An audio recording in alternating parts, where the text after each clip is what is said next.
শুভ অপরাহ্ন। এই যে বন্ধুরা, এই যে টাওয়ারগুলো দেখছেন, ওই দূরে যেটা ঝাপসা দেখা যাচ্ছে, এটা হচ্ছে এখান থেকে 1 নম্বর, তারপর একটা 2 নম্বর, এইটা হচ্ছে 3 নম্বর। দেখেন এই টাওয়ারগুলো, এটার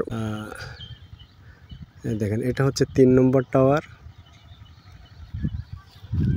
আর উপর দিয়ে তারগুলো গিয়েছে। আর ওই যে দূরে দেখছেন এটা 4, তারপরে 5, 6।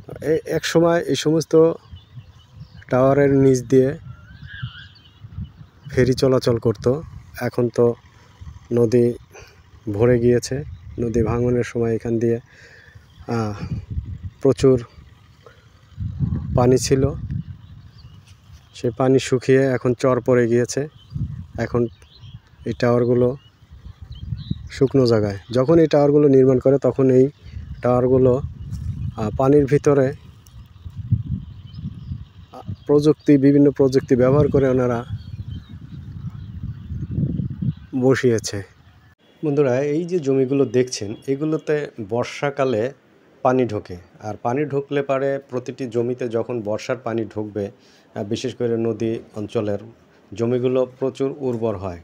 কারণ হলো যে এই সমস্ত জমিতে বর্ষাকালে যে পলি মাটিটি আসে, সেই পলি মাটি জমিকে অনেক উর্বর করে, অনেক শক্তিশালী করে, যার ফলে চর এলাকার, চর অঞ্চলের জমিগুলো অনেক ভালো ফসল হয়। সেগুলোকে সার একটু কমই প্রয়োগ করতে হয়। কারণ হলো এই জমি পলিমাটি পড়ে অনেকাংশেই উর্বর হয়ে থাকে। অল্প কিছু গোবর সার এগুলো ব্যবহার করলে পারি জমিতে উর্বরতা বৃদ্ধি পেয়ে থাকে সাধারণত। দেখতে পাচ্ছেন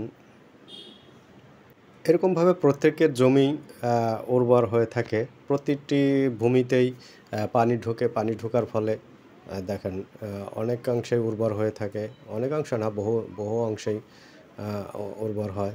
দেখতে পাচ্ছেন এদের ফসলের চেহারাগুলো কত সুন্দর। কিছু কিছু জায়গায় যেগুলো আমাদের এই কিছু অংশ ঘাস, এগুলোকে ঘাস নাকি ভুট্টা কোনটা বুঝতে পারছি না, যে চাষ করেছে সে বলতে পারবে। এইগুলো আবাদ করেছে, যার কাছে মূলত আমাদের জমিগুলো যে দেখাশোনা করে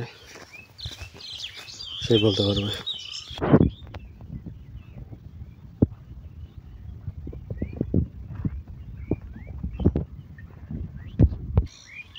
এই পাশ দিয়ে আমাদের জমির উপর দিয়ে যে রাস্তাটা গিয়েছে, রাস্তার এই পারে যে ঘরটা দেখতে পাচ্ছেন,